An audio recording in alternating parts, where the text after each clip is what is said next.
and gentlemen, my name is Miss Anime, and this is the next to last week of the Winter 2022 anime season, so that have finished already, because that makes a lot out of sense.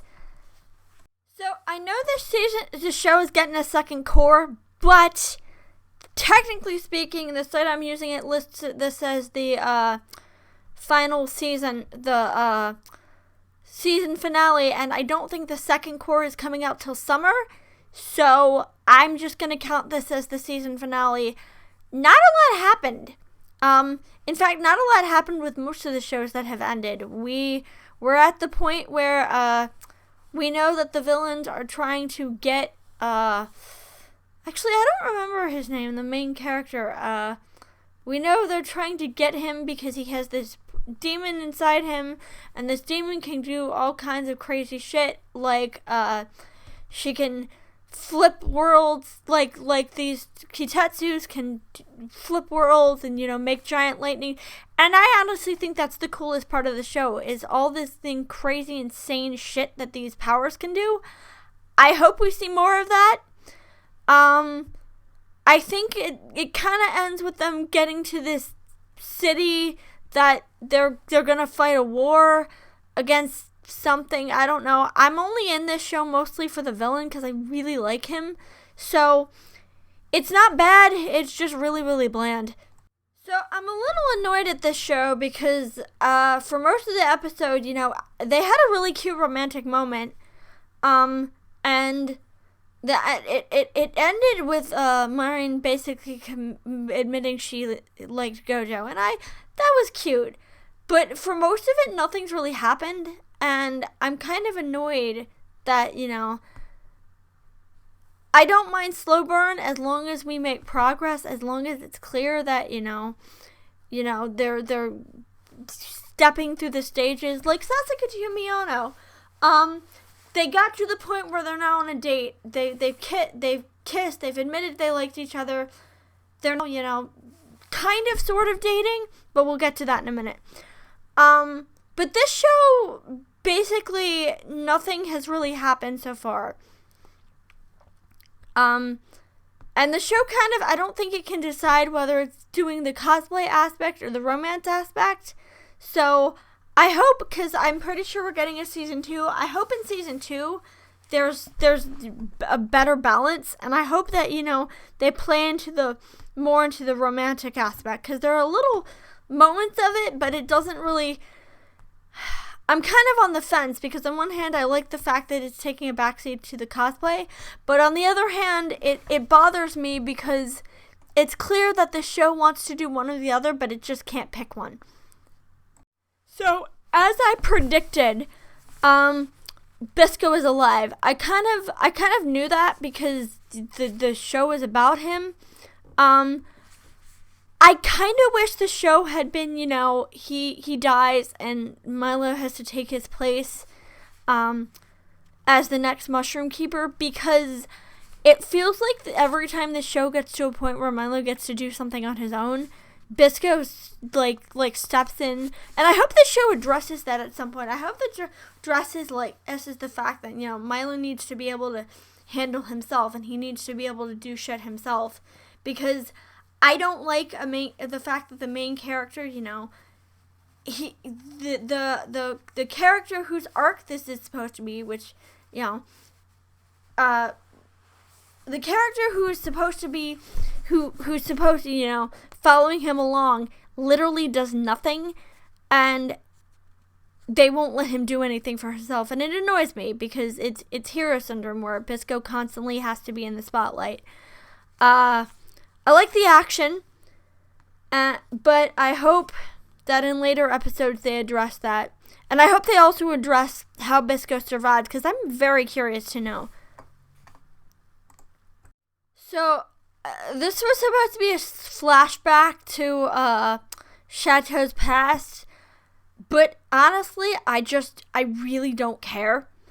I only care about, the assassin orphans. I know that sounds really stupid, because it is really stupid, but I only care about, the group who's trying to take him down. I want to know what he did to piss them off so much that they're all trying to kill him. I'm curious about that. Maybe it already said what he...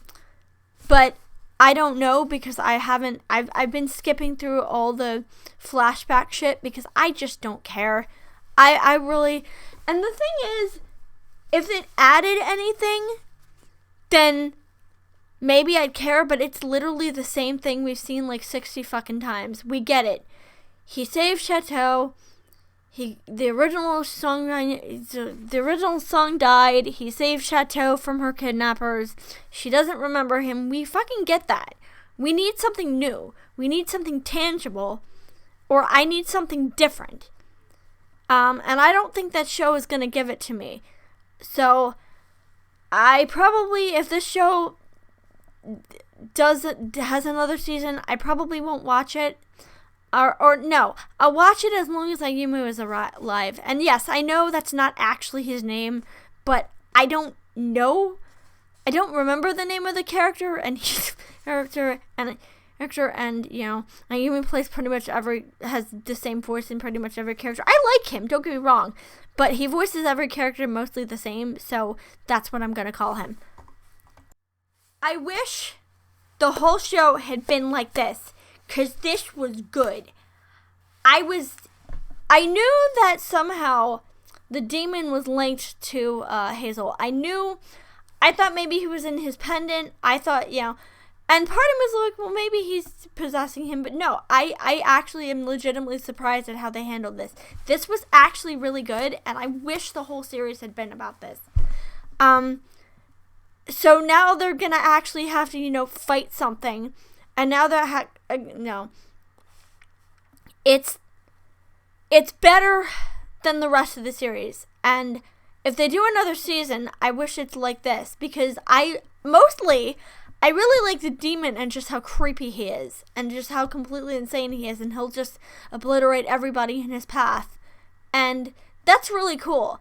I have a feeling that Gat is going to die. Because in the original version, if you haven't seen it, I haven't seen it directly, but I know that in the original version of this story, or at least in the previous series, Gat dies. So I have a feeling he's going to die. But I'm just kind of blown away. How is it that the rest of the series wasn't this good? I don't get it. So there are two notable things with this episode. One, I'm pretty sure that Mikhail doesn't truly understand what he's doing because he says in the episode he doesn't actually know what happened in the past. So it's pretty clear that he's just angry. He thinks that, you know, he's mad that that Vanna just killed the blue vampire, but he doesn't know why or how. So he's just going off of, you know, if you were a little kid and you saw someone get shot in the face, you wouldn't sit there and think, I wonder why this happened. No, you'd be traumatized and you'd be extremely upset with the person who shot that person.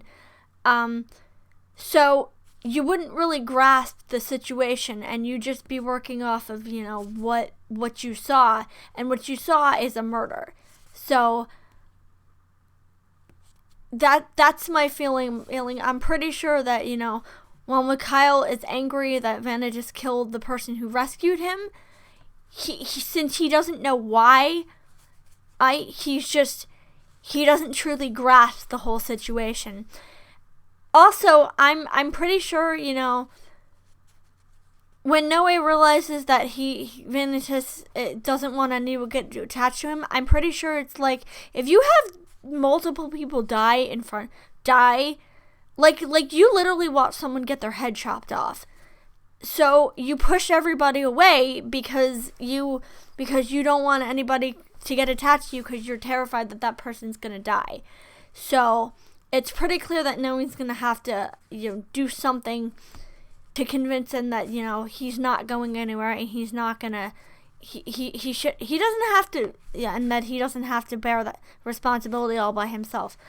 I'm not sure what Noe, I thought she was under Mikhail's control, so I don't know how she was able to push herself off of the ledge. because literally, the whole point is that Naomi is the only one who can tell her to jump. So I don't know how that works, but it's an interesting idea, and at least, as I said previously, at least this is cohesive. At least this is something compared to the rest of the series.